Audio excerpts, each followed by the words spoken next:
Hello, my name is Mark Gibson, and you're listening to the podcast version of the Teagasc Signpost Series, a weekly webinar that promotes and examines sustainability in Irish farming.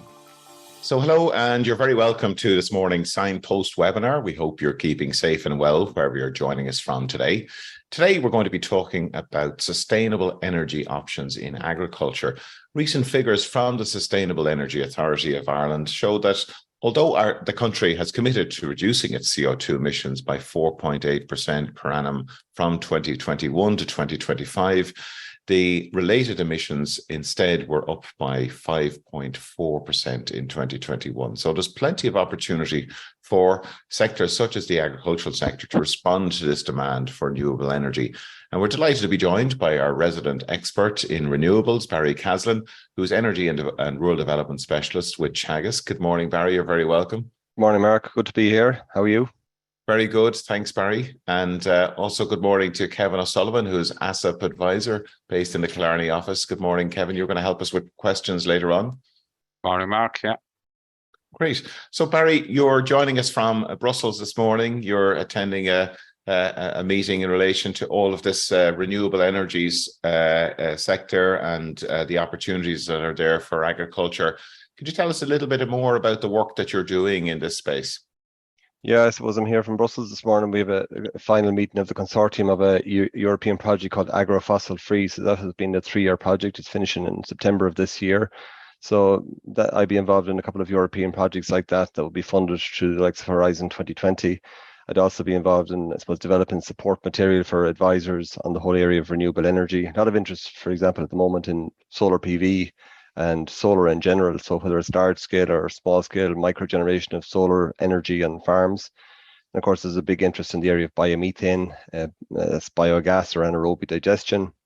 Hasn't really kicked off in Ireland to any significant extent yet because we don't have any support mechanisms in place for AD or biogas. But I think watch this space, we will see something else happening there. So yeah, I suppose it's really communicating and getting that message out there as regards what are the opportunities for renewable deployment on farms and maybe the opportunities for farmers to start in the future selling electricity back to the grid.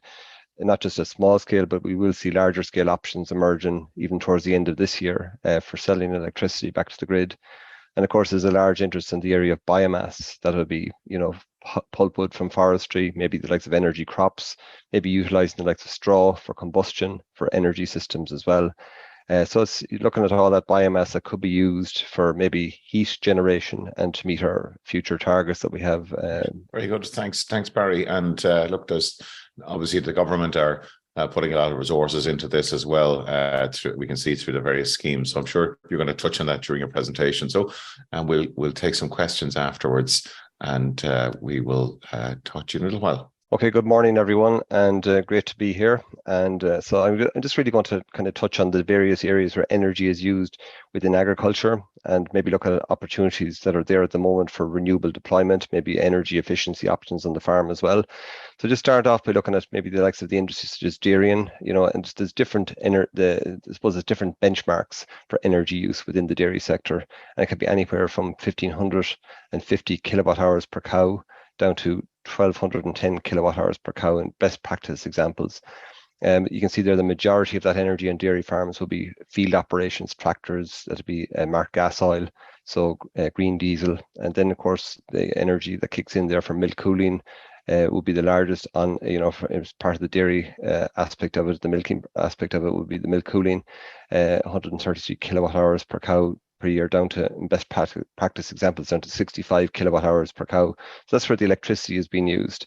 And then vacuum pump and water heating. Pig units, again, there's various areas, whether it's farrowing units, weaning houses, finishing units. And the figures are quite diverse there as well, from 36 kilowatt hours per pig produced down to 16 kilowatt hours per pig produced. And again, there's benchmarks or standards for the poultry industry, and these are, I suppose, areas that some people probably are doing better on than others. And it's, it's maybe by doing a farm audit that you'll actually discover where you're using most of this energy on your farm and where you can actually reduce the consumption of energy in those various areas, whether that's for lighting, maybe by putting in LED lighting as opposed to fluorescent tubes. That's more efficient ventilation systems and humidity controls might reduce your energy consumption there. You can see there the difference between typical and best practice examples there, and there's quite a variance.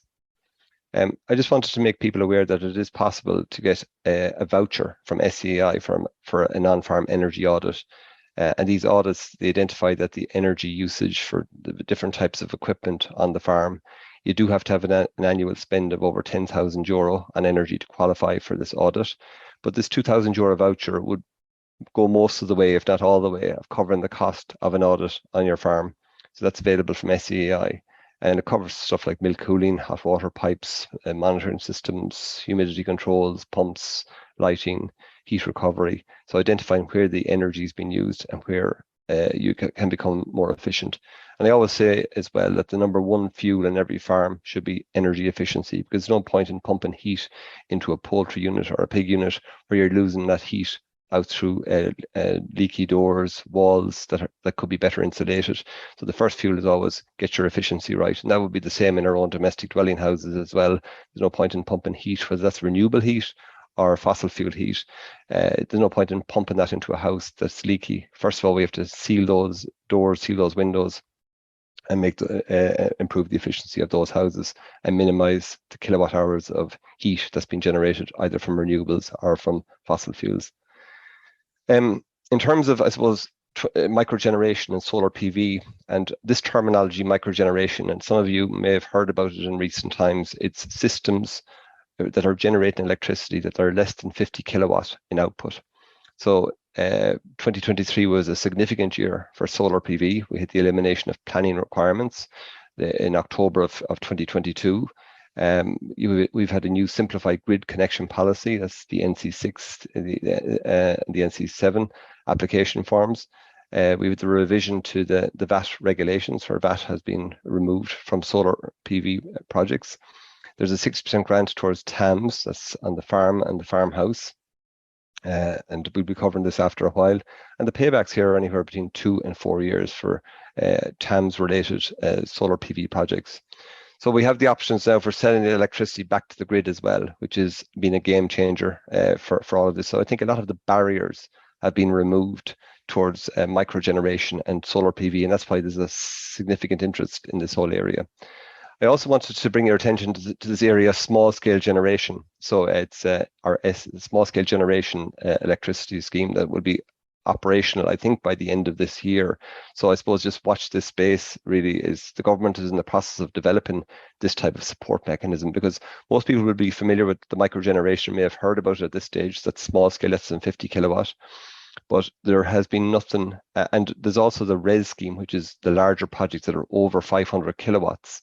Where we see hundreds of acres covered in the likes of solar PV panels or wind turbines. Those larger projects are covered by RES, Renewable Electricity Support Scheme, RESS. But up to now, there's been nothing in between. So between the 50 kilowatt and the 500 kilowatt range. So there will be a scheme being introduced later this year. It's been promised for this year. I think we'll be hearing something about it fairly soon, is the small scale generation. And these are the systems between 50 kilowatts and 6 megawatts. So there'll be I think there'll be opportunities here even for farms and businesses to start exporting electricity. Projects maybe up to 1 megawatt. We will see community projects going up to maybe 6 megawatts. So the terms and conditions haven't been released of this yet, but this is what has been outlined in the consultation. And so the details are going to be released fairly soon. So initiative has the potential to unlock opportunities for farmers to establish commercially viable medium to large scale renewable energy projects on their farms.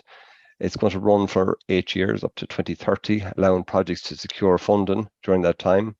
The biggest challenge is the ability of farmers to secure an appropriate grid connection for the export of electricity. And the scheme is likely to be funded from the PSO levy. That's the Public Service Obligation levy. So that's the way it's done in most European countries, whereby you pay a levy on your bills, and that covers the higher cost of producing this electricity from renewables. The government believes that the scheme could deliver 800 megawatts of renewable electricity, equivalent to 4,000 acres of solar panels by 2030. The main types of technologies that will be in it will be solar PV, hybrid wind and solar projects, hybrid wind and storage projects, biogas fueled high efficiency combined heat and power, biomass fueled high efficiency combined heat and power. So there'll be a variety of technologies unveiled that can be availed of. And again, this is going to be an opportunity for farmers to, use their land for these projects. Microgeneration type projects of less than 50 kilowatts are more relevant to, your own self-consumption on the farm. It's not really a diversification opportunity. It's not an opportunity for making money out of the process. Of selling the electricity, even though you can sell in a microgeneration scenario. This small scale generation will be more of a diversification opportunity. It will allow you to export electricity and set up projects where they're commercially viable on your farm and start selling renewable electricity. So it's a space to watch, really. So the current wholesale price of electricity is high, and the support mechanisms, I suppose, will be more than likely what's called a floating feed-in premium. And these floating feed-in premiums, they work in a similar way to conventional tariffs. So farmers will receive a premium on top of the market price of their electricity. That's the way it's expected to work. So if the price of electricity goes below a certain level, the market price of electricity about 2 years ago was around 5 cents per kilowatt hour. At the moment, it's around 14 to 21 cents per kilowatt hour. So if it goes below a certain level, and that's where this feed-in premium would come to top that up to ensure a guaranteed payback on the investment. So I suppose it gives a bit of confidence to people who are investing in these type of projects, whether it's a community-led project or whether it's on your own farm, and you're investing in the project yourself. It gives you that surety that you get the payback on your investment. So it's okay. And then moving on to the larger schemes, that's the one that has to come, will be announced in the next few weeks. Certainly it'll be announced by the end of the year, and that we'll know where we stand in terms of support mechanisms that will be in place, whether it's a capital grant towards projects or whether it's a floating feed-in premium. But this one here, the RES, the Renewable Electricity Support Scheme, we do know about. So that's expected to deliver between 2,500 gigawatt hours and 3,500 gigawatt hours in renewable electricity across 26 and 2027. So RES, it's a competitive auction-based system where developers of renewable energy projects, both wind and solar, they compete with each other for government support. So there's a RES 3 auction. So we've already had 2 auctions under RES. So we had RES 1 and RES 2, and RES 3 is due in September of this year. And I suppose this is the support mechanism that's really leading to the deployment of a lot of solar PV right across the country. So there is an expectation that we will see in the region of between maybe 30 to 40,000 acres of land covered in solar PV with solar PV panels by 2030 to meet this target that we have there. There's a target of 8 gigawatt hours from solar PV by 2030. So and that's part of the Climate Action Plan.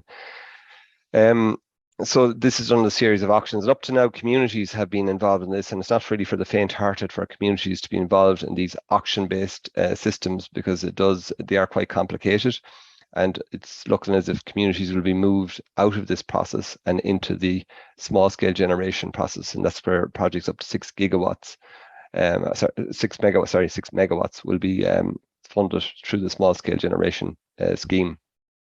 So that'll be, I suppose, easier for communities to get involved, or theoretically, it should be easier for communities to get involved by moving them out of RES and moving them into small-scale generation as a funding mechanism.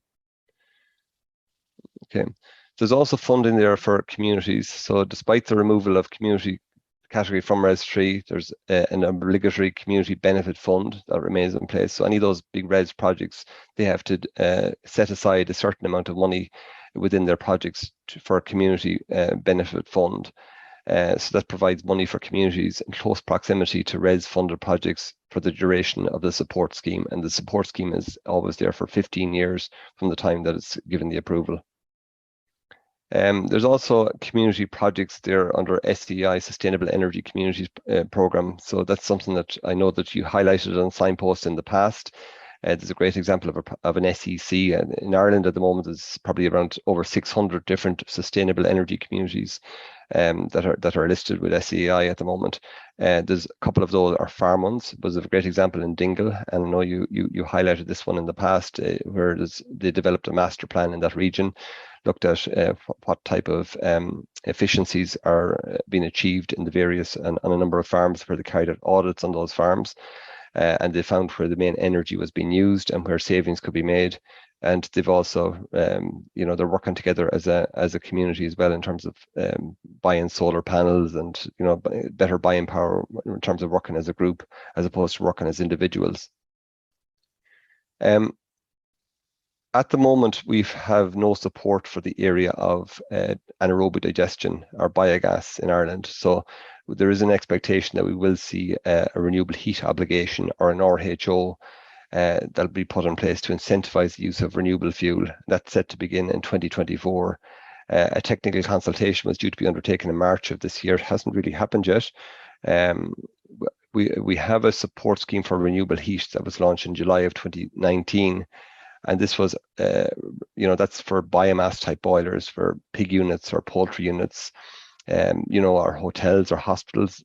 Any large buildings can put in biomass boilers. Initially, the emissions trading scheme sector was omitted from this. They weren't allowed to apply. But now in recent months, it was relaunched and it's now open to farmers and as well as the ETS sector. So there's a wide group that can avail of the SSRH or the support scheme for renewable heat, which I'm going to go into a bit more detail on that in a few minutes. So the support scheme for renewable heat that offers ongoing tariffs for 15 years for using heat from biomass or biogas, as well as a 40% grant for air, water or ground source heat pumps. And TAMS 3 also provides grant aid for biomass boilers and heat pumps. And just for your listeners, to give you an idea about the whole biogas process and what's involved in it, the opportunities are here for farmers to maybe supply manure, maybe slurry for larger projects. I'm not too sure what way the whole process is going to work, but I think it'll be larger type projects than has evolved across Europe. I think these will be larger type AD digesters or biogas units that'll be using manure and slurry and also grass silage to feed these digesters. So it goes into the primary digester, and from the primary digester, sometimes you have a secondary digester, and from that you're generating heat, you're generating electricity. That's combined heat and power, and that's typically what has been done right across Europe, where you have your heat and your electricity being generated on site. But I think we'll be going down the route of upgrading that biogas, that raw biogas, which is about maybe 60% methane, which is about 35% carbon dioxide, and then 5% trace gases like water vapor and hydrogen sulfide. So we will be looking at maybe upgrading that biogas, taking out those trace gases, taking out the carbon dioxide, and you're left with over 97% methane. And that's what's your compressed biomethane. And of course, that compressed biomethane can be fed into the national gas grid. So there's no retrofitting of houses, putting in new boilers or anything like that. You're literally using the existing, you're feeding gas into the existing businesses that are already using it. And that's upgraded biogas. And I suppose agriculture will have a major role to play in this business and for this to evolve, because farmers are the landowners and they have to decide and be convinced that they're happy that this makes financial sense for them to grow grass, to feed maybe a digester. They mightn't necessarily be owners of these digesters, or maybe they could potentially invest in these digesters themselves in the future, but there will be an opportunity, I think, of supplying grass or manure or slurry into these digesters as an income generating opportunity. And I suppose Gas Networks Ireland are really pushing this whole area at the moment, and because there's a realization that we can't continue to use fossil fuel gas or natural gas to heat our homes and our buildings, and we have to move towards renewable gas. And renewable gas, this is the only way we can actually really produce it, is from farmers providing grass for digesters and maybe slurry. And there'll be a lot of gathering on a lot of this material as well. So there'll be different types of structures needed to mobilize all these feedstocks in the future as well. Because the government has set a very large target in the latest climate action plan for biomethane, and that's why I'm kind of referring more to biomethane than CHP or combined heat and power, because I think we will be upgrading this biogas to biomethane. The government target is 5.7 terawatt hours of biomethane gas by 2030. So that's quite a significant ask. It'll mean the construction of anywhere between 200 and 250 biogas plants. There'll be various sizes, from 20 gigawatt hour plants maybe to 40 gigawatt hour plants. That's the way they're measured. So the only policy instrument to support the industry is the RHO, that's the Renewable Heat Obligation. That's the one I referred to there a while ago. So up to now, we haven't really had a support mechanism. Most other countries across Europe have deployed support mechanisms. Germany has been doing it for the last 20 years. Northern Ireland has over 80 plants built at this stage. It was all down to support mechanisms in those areas. We don't have any significant anaerobic digestion industry in Ireland because we didn't really have the supports up to now. But I think it'll be part of the jigsaw puzzle of technologies that's going to be needed to meet our renewable targets in the future. So there won't be any one renewable technology that's going to win out. They'll all have a role to play in the future. So the only industry experts believe that it falls short of providing the necessary confidence and certainty needed by investors, this RHO. So there remains to be seen how investors are going to get involved once the RHO and the details of it are announced. To construct the required number of plants, I know that the estimates are there that it's going to require an investment around 2.5 billion.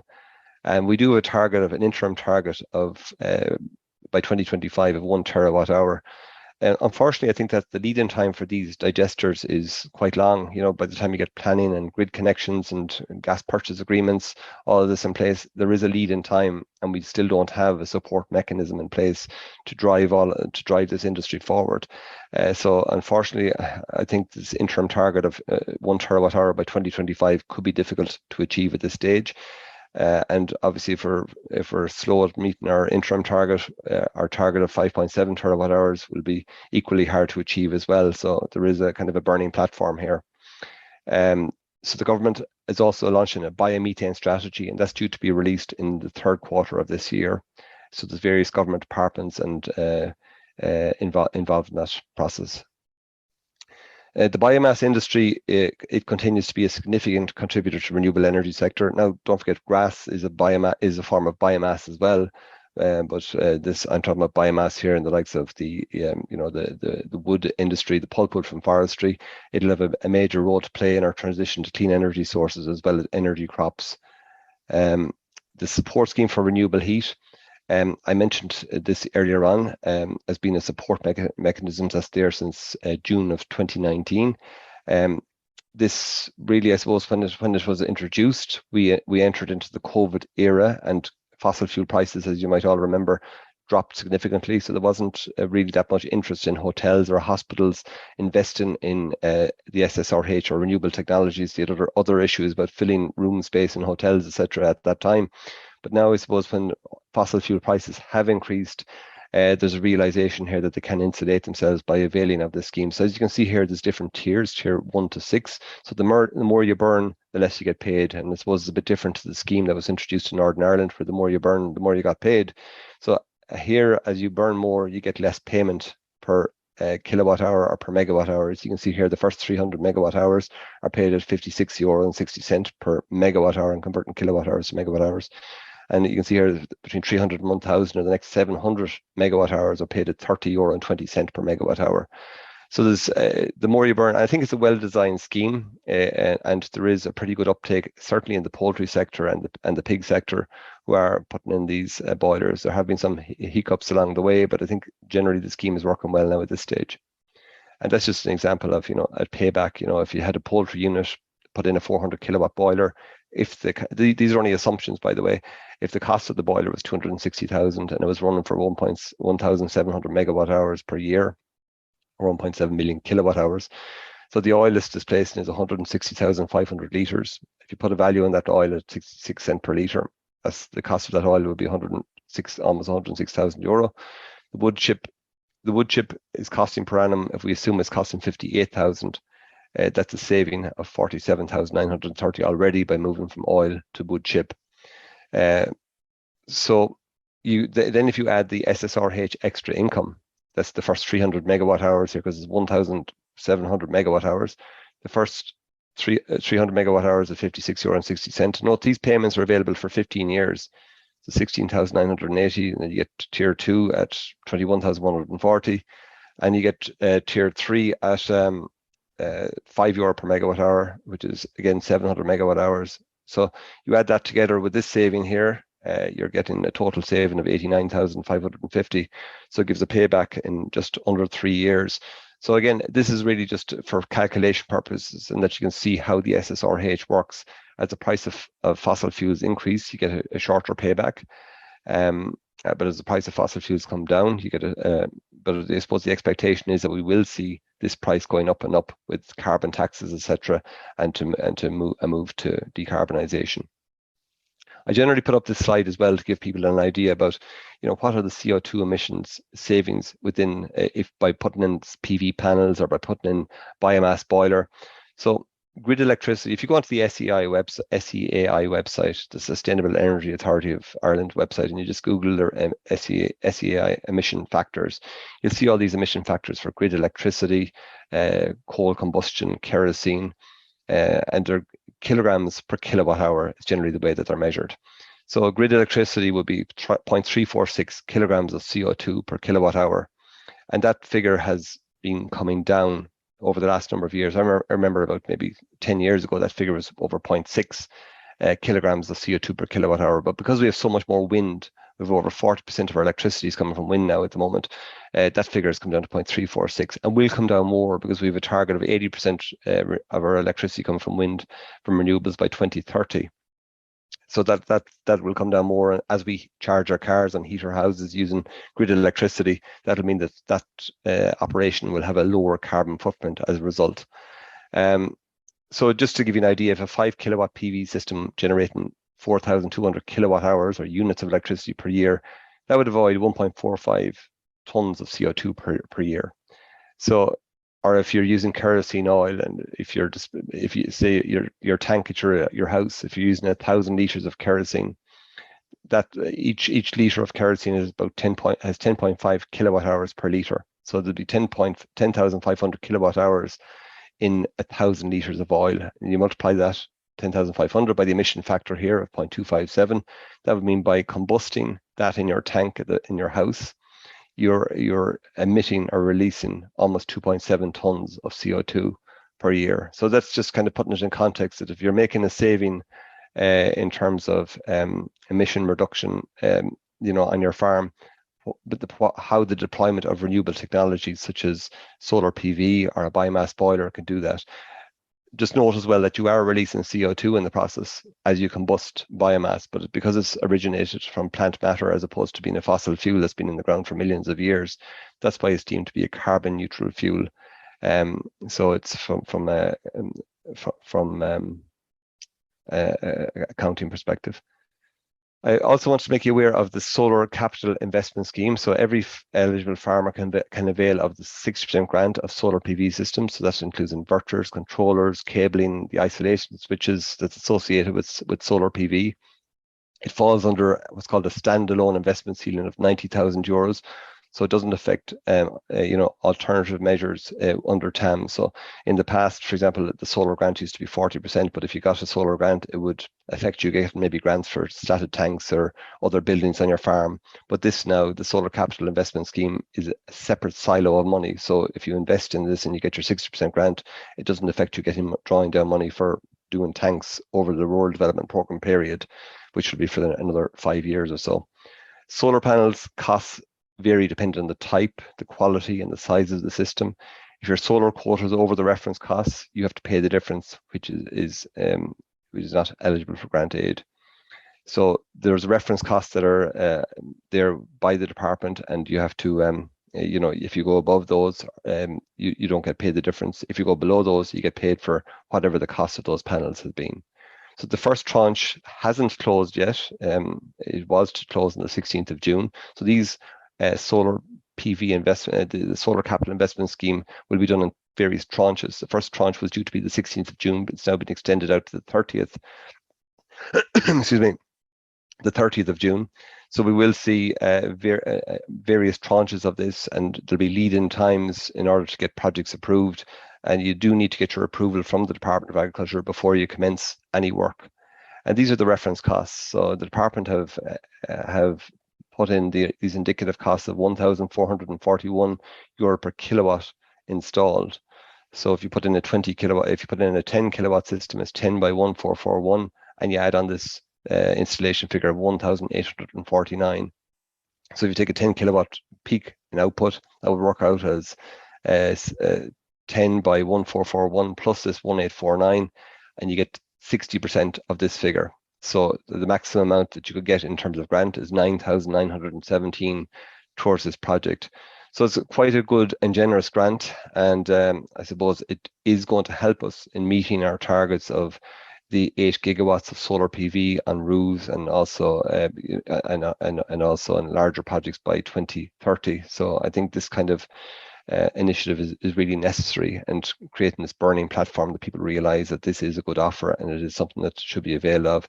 Solar PV rechargeable batteries are also eligible for grant aid, and that's up to 50% of the panel peak output. So what I mean there by the panel peak output is if you're getting a 10 kilowatt system like here, you can only get a maximum of 50% of that, i.e. that's 5 kilowatt hours of battery storage. Some people might feel that's not enough, and in some cases I think people will be putting on maybe larger battery storage, but they will only get TAMS grant aid of up to 5 kilowatt hours of battery storage. So the reference cost in this works out at it's 703 per kilowatt hour, so it'd be 5 by 703, it's 4268.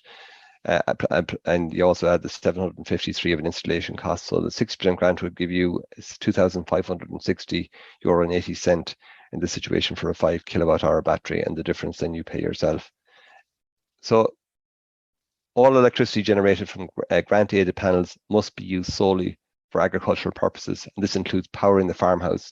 So a lot of people aren't aware of that you can actually get your farmhouse and your farm included at the 60% grant aid. It's not permitted to use the electricity for non-farming or commercial purposes. So I think we have to be careful on this, that if there's other businesses on the farm on the same MPRN, that this has to be declared, and that we should be making deductions for that amount of energy that's being used, maybe for an ancillary business that's maybe on the same MPRN. That's the meter points reference number. So it's only for farming purposes and the farmhouse. The regulations aim to prevent farmers having an unfair advantage over other unsupported industries, because farming is actually the only industry at the moment that can avail of any kind of capital grants. This may change in the future, that we may see capital grants for other sectors as well, but at this point in time, agriculture is the only area that's actually getting grants, maybe much to the envy of other industries. So I think we have to do everything right here and make sure that there's no other commercial activities happening on the farm, only for farming purposes. But the regulations, the department can't stop you from exporting electricity. In many situations, like on a dairy farm where cows are out grazing on a hot summer's day in June, July, and August, and you're milking in the mornings, you're milking in the evenings, you have that peak in demand for electricity in the mornings, peak in the evenings. You do have that, you will be generating electricity throughout the day. You'll only be able to use a certain amount of a base load of that for cooling milk. You can put a certain amount of that electricity to charging batteries. You can do a certain amount of it to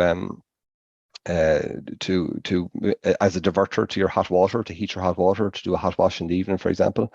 But you will have to be exporting a certain amount of electricity. So that's where farmers will be sending in an NC7 application into ESB networks and looking for a grid connection. This is going to be the main limiting factor, by the way. You will find that your transformer capacity will be the main limiting factor and will limit how much electricity you can export back to the grid.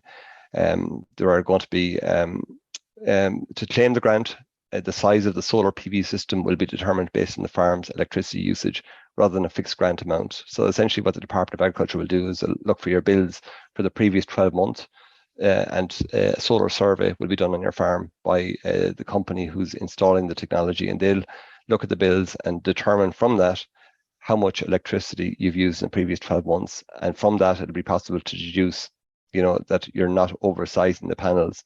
And to be quite honest, it doesn't make sense to be oversizing the panels, because if you do oversize panels, you don't have the electricity, you don't have the export capacity for it, you're going to end up putting in export limiting systems at another cost, because you just won't be able to export electricity at certain times. So the solar survey, what they're looking for there is the previous 12 months electricity bills, the proposed PV panel output, the proposed battery output, the system mounting specifications. Only one house can be considered in the demand calculation. So sometimes you might have the parents' house, you might have a son or a daughter in proximity. It can only be one house that can avail of this, only one farmhouse that can avail of the grant. The survey will limit the size of the panels which you can install, and the TAMS 3 unit has to be an isolated and discrete system. So if you're doing something different for another business, or you have to have them as completely separate systems with separate inverters that's converting from direct current back to alternating current. You have to have them as separate systems. Any producer of renewable electricity has the right to export surplus electricity, and what they get is called the CEG, or the Clean Export Guarantee.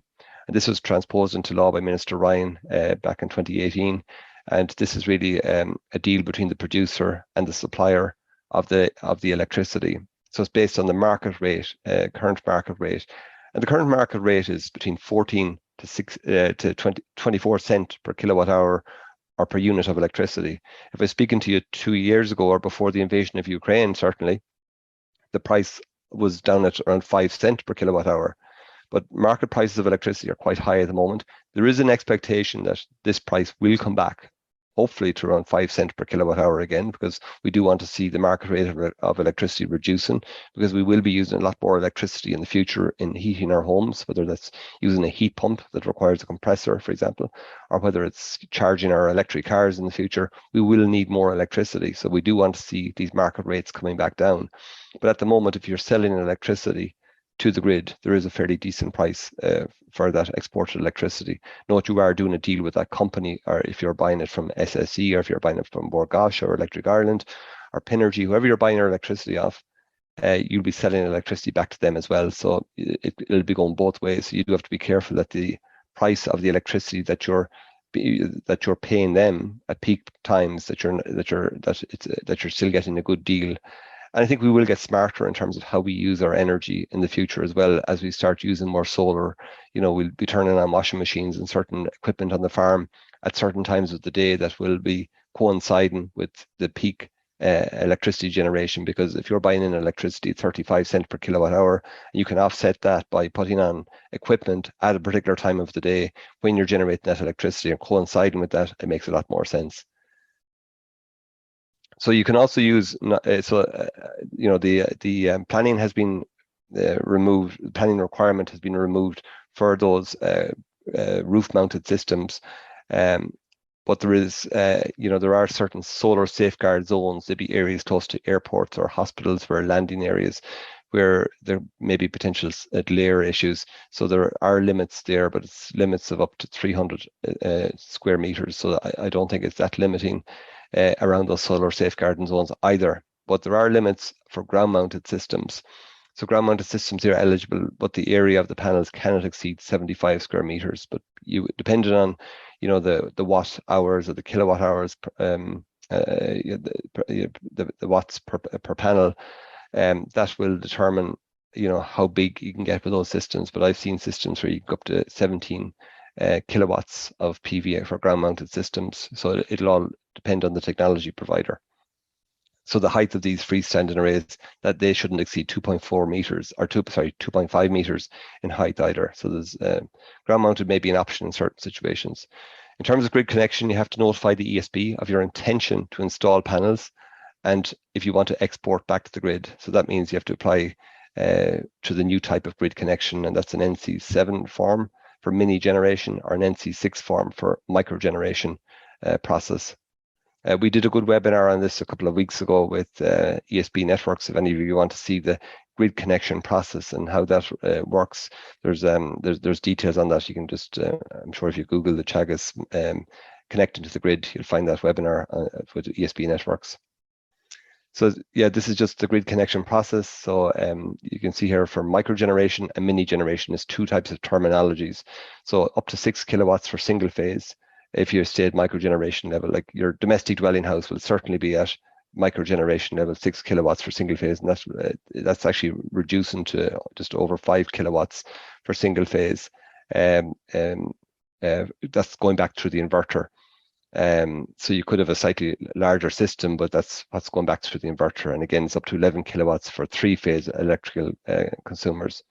There's no connection. We're getting a little tight on time. I do want to leave some time for questions, and yep. I also do want to. I know you want to say a few words about the EU project. So, yep. If we could maybe 3 minutes, we could wrap yep. things up. Okay, I'll go through this, Mark. So from mini generation is up to 17 kilowatts for single phase. So this is, but you're applying to ESB networks to tell you how large you can get with your system. I say most dairy farmers will be put in a mini generation connection request, and up to 50 kilowatts of three phase. So yeah, so the agro-fossil free project, that's what I'm at here in Brussels at the moment. It's looking at a pathway towards fossil free energy in Europe.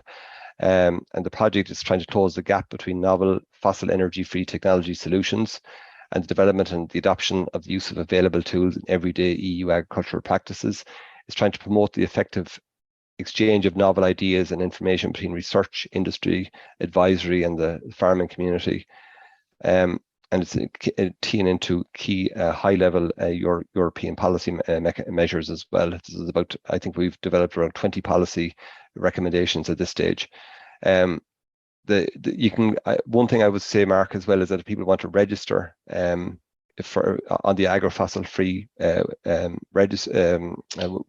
platform, you can register and see all these different technologies that are available and are being used right across Europe, from small scale hydro to solar systems, to small scale digesters. There's a whole list of different technologies that are on that register that people could get an idea as to what's being used to decarbonize or defossilize their energy use in farms across it. So that's the website that you can register on. Okay, so that just gives you an idea, and you can just browse there to see the different FEFs or solutions used. So final slide, so there's opportunities for the development of renewables on farms. Is great, there's roofs, there's land space. Dairy farms that operate spring calving systems produce most of their milk in the summer, coinciding with the solar gain during the summer. Audits are something that people should be availing of to provide valuable information.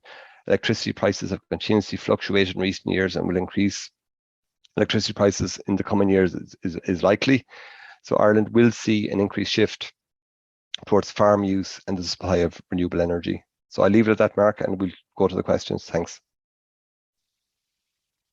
Thanks, Barry. We'll let you catch your breaths there for a moment. That was a real whirlwind tour through all of the options available to farmers. And look, there's a huge amount going on there. And obviously there's a huge commitment there from the government to support that transition to low carbon energy production across the country. And maybe it's just worth highlighting to people as well that there's an event coming up in July in Gurchin, Barry, the Energy and Farm Diversification event.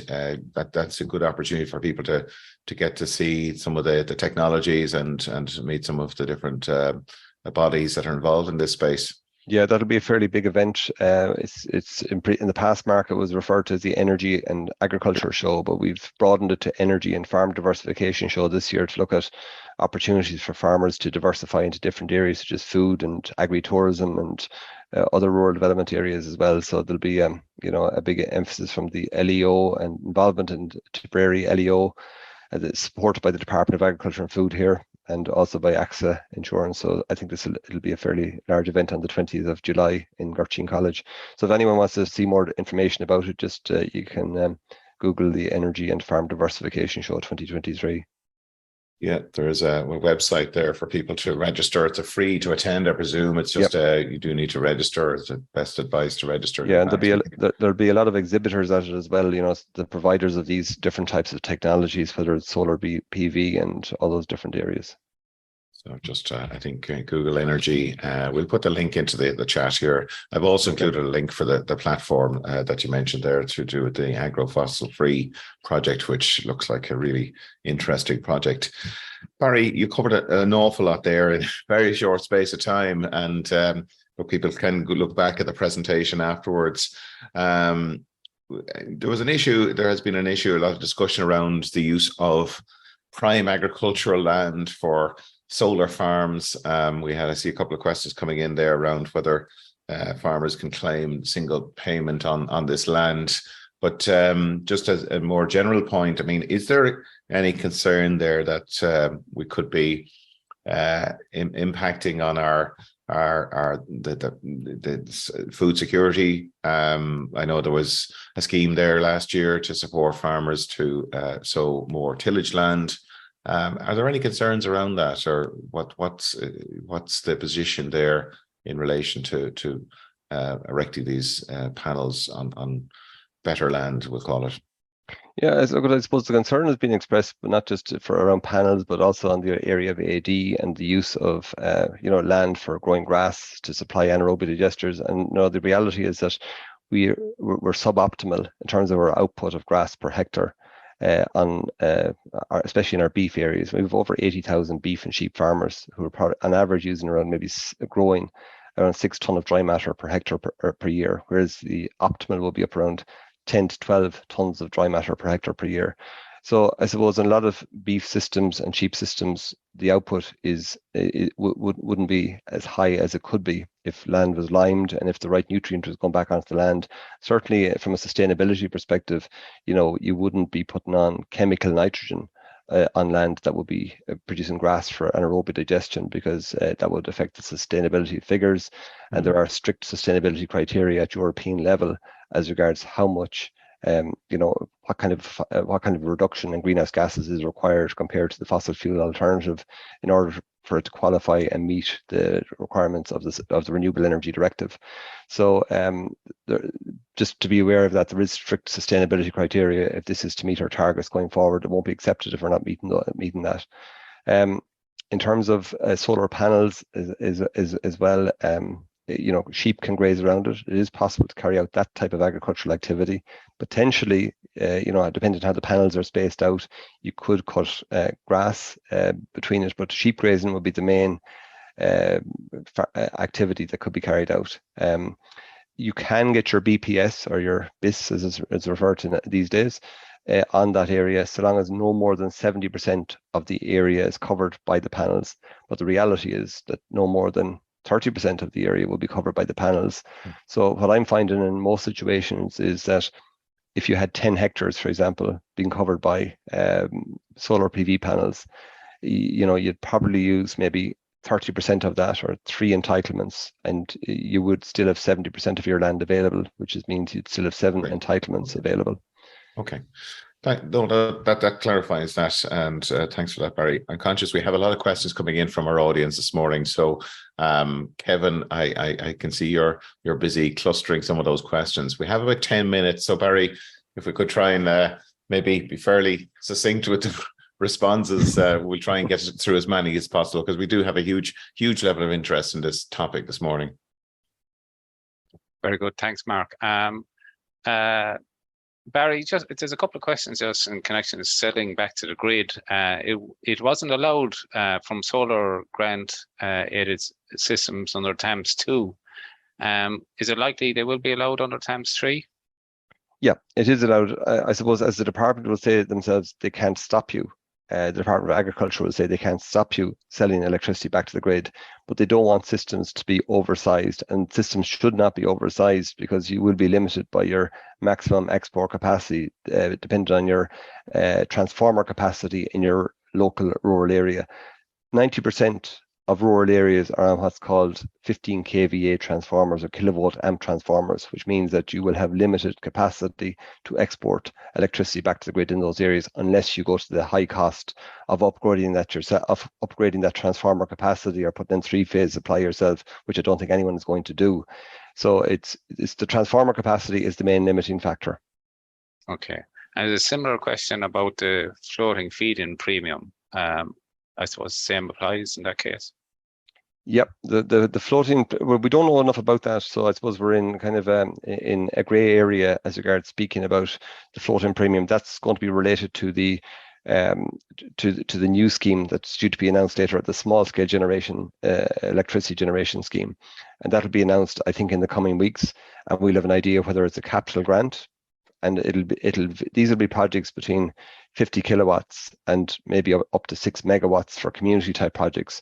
But I think we will see an opportunity here for farmers, maybe they might have a small industry on their farm, or they may want to just put up maybe a wind turbine or a small area solar PV, not cover hundreds of acres, maybe a couple of acres with solar PV panels, and export that electricity back to the grid. I think that there will be an opportunity in that as a diversification opportunity. And in order to get that surety of your feedback, of your payback, you will have that floating premium that will go above. That'll be a buffer there, that if the market price of electricity drops to a certain level, that feed-in premium will kick in to buffer that price.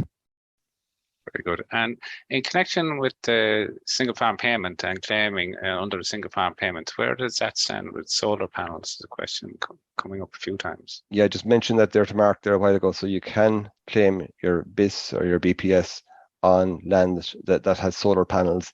So long as no more than 70% of the land is covered with the panels. But the reality is that I'm finding is that it's around the 30% mark, that up to 30% of the land will be covered by the panels, and that's the reduction or deduction that you're making on your BIS application. Is generally on 25 to 30%. Question here, Barry, just from an advisor saying that 80% plus of sheep and beef farmers are not eligible for this 60% solar TAMS grant, that solar companies are turning them down with the energy assessment. Does that make any sense to you? They are eligible. I wouldn't say 80% of them are not eligible. It's their farmhouse. I suppose, look, at the reality is that a lot of them are not using a lot of electricity at this time of the year in their sheds, but they are allowed to include, and a lot of sheds and farmhouses are on the same MPRN, the meter points reference number. Yes. So if they're on that makes it a lot simpler if they're on the same MPRN.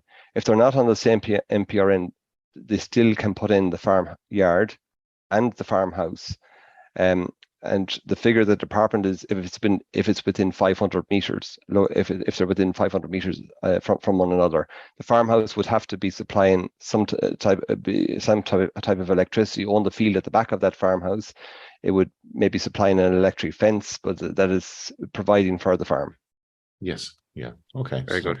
Clarity there. Something on a similar theme, Barry. For TAMS 3, can you apply for a battery storage larger than the 50% limit, but only receive the grant on the lower limit, if you like? That's exactly right. You can claim the 50%. So in that example that I put up there, it was a 10 kilowatt system. So all they can get is a 5 kilowatt hour battery system. So, but what I'm finding, Kevin, is that a lot of people are putting in larger systems, larger battery systems, because they feel they can get. So if they go above the 5 kilowatt hours in that situation, say put in an 8 kilowatt hour system, they'll be paying for 3 of that themselves without any grant aid. Just a comment here. Could you comment on revenue from microgeneration and the tax-free limit for agriculture? Is it comparable to domestic microgeneration, and are there mechanisms to offset over a number of years? Yeah. So if you invest in a renewable technology, like anything, it could be putting in a variable speed drive on your farm. It could be buying any energy efficient technology that's on the EEE register with SEAI. So if you just Google the SEAI EEE register, you see all those technologies that are there. You can write off the tax in the year of investment. So normally if we buy a tractor, if we buy some capital item, you're writing it off over a number of years at 12.5% per year. This can be written off in year 0, in the year of investment. So you're writing it off all in the 1 year. So if you have a cash rich year, that you will benefit in terms of a reduced tax bill by investing in these technologies. Okay. And Barry, just a comment, more general comment that relates to the question I was going to ask you. I mean, this is quite a complex area for people who aren't familiar with it. Sure. And comments coming through here that, it is really interesting, quite complicated, and clearly there is a large changes coming down the tracks. Do Teagasc have plans to increase the number of energy specialists available to consult farmers, or who can farmers talk to get maybe an independent view on what their opportunities are there for around renewables? Yeah, look, there's an ongoing consultation internally within Teagasc at the moment, a review of our offer, our services, our advisory services at the moment. So there may be changes there in the near future, because I'm aware of that as well as you are, Mark, that we do need to, provide that type of information to farmers, whether it's maybe doing energy audits or that advisors are in that space, that they can give that information at farm level to farmers about their current energy use and their potential ways of reducing their energy consumption. But there are individual auditors, or I suppose, around the country that do that, and that will carry out a farm audit for farmers as well. So there's independent people carrying out the service. But most of our advisors are agronomists, and they haven't been trained in this area specifically. We have done internal training. I've done it with our own advisors together with ATU and Sligo. We've done training courses for our advisors to upskill them in this area. But yes, when you're not doing it every day, and when it's not on your radar every day, it's an area that you can forget very, very quickly. So I think it's important to upskill people in this area that we're able to provide this knowledge in the future. Thanks. Very good. Barry, this is a bit of an honours question for you here. I've heard a bit about fusion energy potentially being the big answer to our energy issues, for providing cheap energy. Is there any merit in this? If so, have we any idea how long it will take to be introduced here, and should we be taking this into consideration? Yeah, I mean, look, at the whole area of nuclear has been discussed. I mean, we need to change in the constitution before we could see nuclear energy being I suppose part of our energy mix in the future. It may be. And there's merits for it in terms of reducing the carbon footprint of our electricity. France at the moment is over 70% of their electricity is coming from nuclear. So there is the potential that we could adopt it, but there would be a lot of resentment probably in local areas to get these kind of projects off the ground. I think there needs to be a burning platform before people will accept nuclear happening in their areas. There'll be other areas such as hydrogen, that will be probably a possibility, not necessarily in the short term or medium term, but maybe in the long term, whereby we're looking at H2O or hydrogen, producing hydrogen from water through electrolysis. And there may be on-farm opportunities there as well in the future. But some of these technologies are more medium to long term than short term. Yeah, nuclear fusion is very much a technology of the future, I think. Yeah, absolutely. Yeah. And most of the technology we spoke about today are more relevant to maybe the short term and what's happening now. But yeah, that's certainly areas that we could be looking at in the future. And it'll all change. There's no doubt about it. The way we produce and use energy is going to change dramatically in this country and right across the world. We will be moving away from fossil technologies. But there will be hiccups along the way in that transition to renewables. But we're going to, and there will be, I suppose, mistakes made along the way as well. But as I say, it's the jigsaw puzzle of technologies, and it's bringing them all together is going to be the challenge. We're just coming up at 10:30 here, Barry. One final question here about the solar capital investment scheme there. What determines farmer eligibility for that scheme? You need a hard number. Every farmer is eligible for it. You need to carry out the solar survey. So I think any farmer who's interested in it needs to be, I suppose, engaging a technology provider fairly soon to get into the first tranche of the solar capital investment scheme. And don't worry if you don't make the first tranche by the 30th of June. There will be another tranche, and this scheme will be running for the next 5 years. It's a separate pot of money than other capital investment measures under TAMS. So there will be another tranche. But I suppose the earlier you do get in, you get to get your installation in your system up and running, and you're generating electricity for your farm, and you're able to sell any excess electricity as well. So there is a bit of a lead-in time between getting your grid connection agreement with ESB networks. So there is a bit of paperwork required. The main thing will be to dig out your ESB bills for the previous 12 months, because that's the first question that any technology provider will be asking you. Show us your bills for the previous 12 months for both your farm and your farmhouse.